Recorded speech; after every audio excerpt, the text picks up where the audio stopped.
नमस्ते, सिद्धि चैनल में आपका स्वागत है और मैं हूं गुरप्रीत।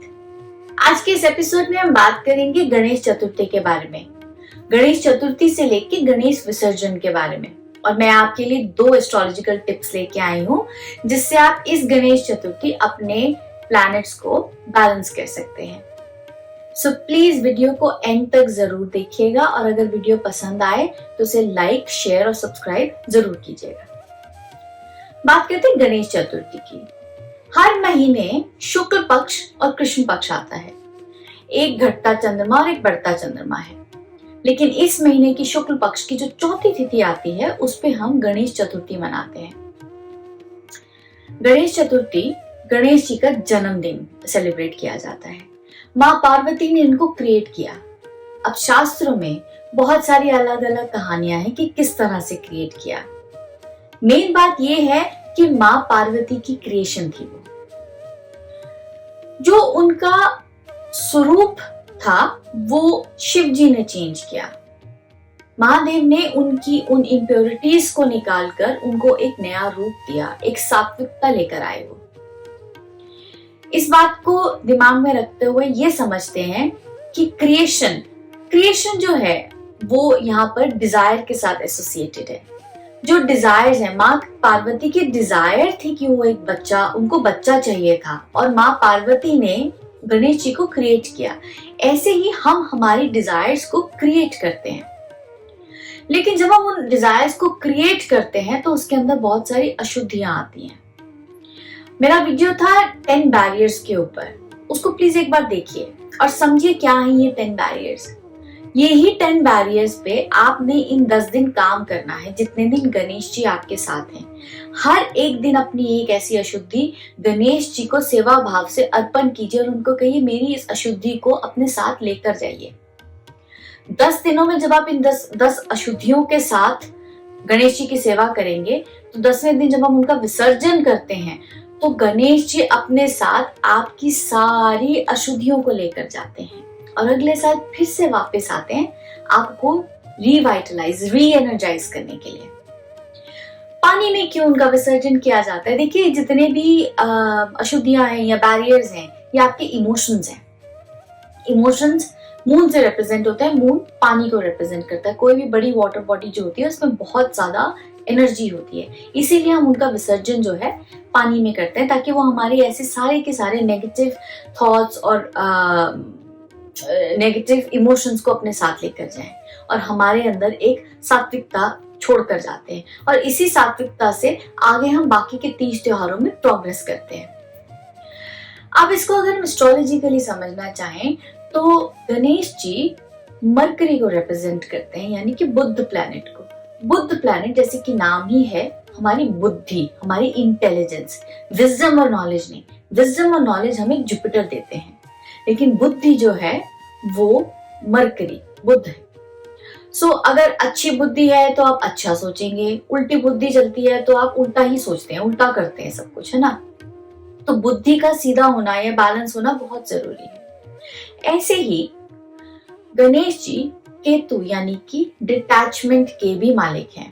केतु आपको डिटैचमेंट सिखाता है। देखिए, कई कुंडलियों में ना क्या होता है कि आप एक रिश्ते के साथ या किसी एक चीज के साथ बहुत ज्यादा अटैच होते हैं शुरू में, लेकिन ऐसे एपिसोड्स होने शुरू हो जाते हैं कि आप फोर्स्ड होते हैं उस रिलेशन से डिटैच होने के लिए। ये आपको केतु करवाता है। सो यहाँ पर गणेश चतुर्थी से हम बुध प्लैनेट को सेलिब्रेट करते हैं और गणेश विसर्जन पे हम केतु प्लैनेट को सेलिब्रेट करते हैं। दोनों की स्ट्रेंथ बढ़ती है इस चीज से।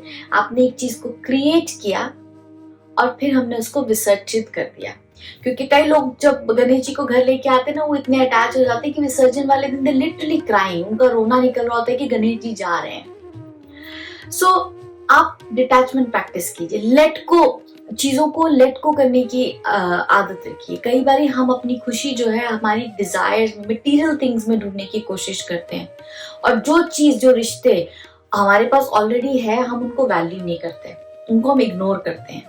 जो चीज नहीं है इंसान उसके पीछे भागता है, जो चीज है उसमें उसको खुशी नहीं होती। सो उसमें खुश रहना सीखिए।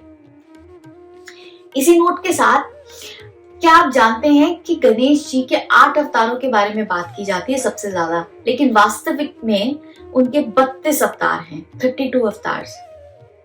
साउथ में, दक्षिण भारत में इन 32 अवतारों को आपकी कुंडली के हिसाब से आपके एक पर्सनल गणेश जी एलोकेट होते हैं। एस्ट्रोलॉजी पे बात करते हुए बात करते हैं हमारी पहली टिप की। पहली टिप आपके बच्चों के लिए है।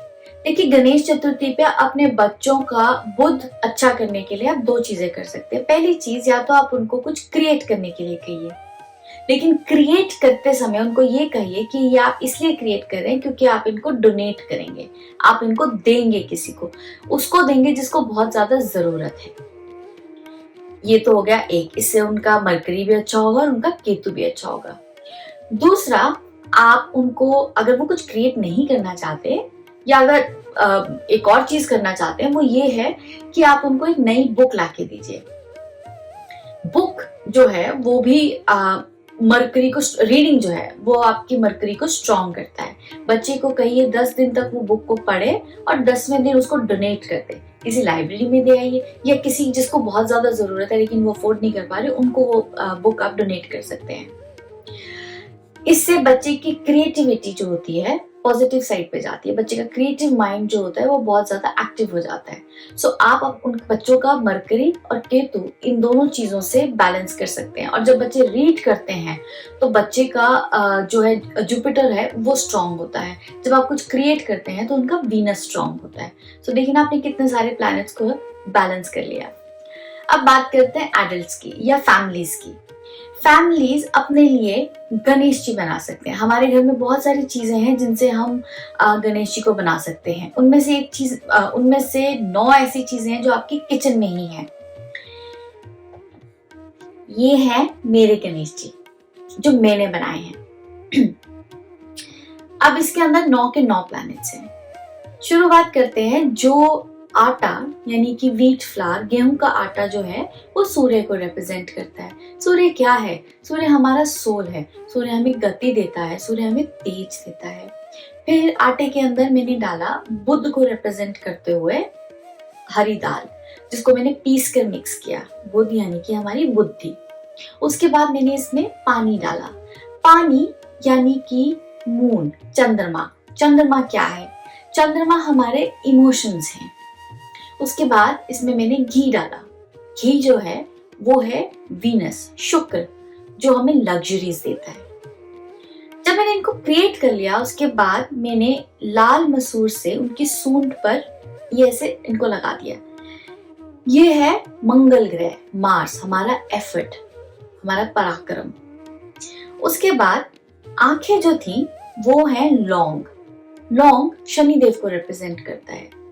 Every action has a reaction. जो चीज आज आपने की है उसका फल तो आपको जरूर मिलेगा और शनि देवी जरूर देते हैं। तो इसलिए अपने एक्शंस पे भी कंट्रोल रखिए। और वो रिप्रेजेंट कर रहे हैं यहाँ पे ये लौंग और उनकी आंखें। उनके पैरों में मैंने डाले केतु, क्योंकि केतु जो है वो हमारे डिजायर्स हैं, जो हमें वो डिजायर जिनके साथ हमारा डिटैच होना बहुत जरूरी है। और कानों पे मैंने एक काली दाल लगाई है जो राहु को रिप्रेजेंट करते हैं। देखिए, राहु प्लैनेट जो होता है वो डिल्यूजन क्रिएट करता है, एक ऐसा इल्यूजन क्रिएट करता है आपके लिए जिसमें आप भटक जाते हैं। आपको अगर तो पॉजिटिव राहु है तो आपकी क्रिएटिविटी आपको बहुत ज्यादा सक्सेस देता है, लेकिन अगर नेगेटिव राहु है तो आपको गलत संगति में लेकर जाता है। जो आप सुनते हैं वो आपके ब्रेन तक जाता है और उसी को आप प्रोसेस करते हैं, वही आपके अंदर चलता रहता है ना। जो भी आप सुने, गणेश जी उसको फिल्टर करते रहे, इसलिए हमने राहु को यहाँ पे लगाया। ये है हमारे गणेश जी। अब एक चीज और जो आपको याद रखनी है वो है उनकी सूंड। सूंड उनकी लेफ्ट साइड पर रहेगी। ये उनकी ईड़ा नाड़ी के साथ एसोसिएटेड है। मेरी पिछली वीडियो में मैंने बात की कि किस तरह से हम ईड़ा और पिंगला नाड़ी को बैलेंस कर सकते हैं योगा और प्राणायाम से। मेरी प्लीज वो वाली वीडियो को जरूर देखिएगा समझने के लिए कि क्यों ये जरूरी है। मैं उम्मीद करती हूँ कि आप भी ऐसी गणेश चतुर्थी बनाएंगे और अपने 9 के 9 प्लैनेट्स को बैलेंस करेंगे। इस उम्मीद के साथ कि गणेश जी आपके सारे विघ्न हरेंगे, मेरी तरफ से और सिद्धि चैनल की टीम की तरफ से बहुत बहुत शुभकामनाएं। अगली बार तक के लिए नमस्ते।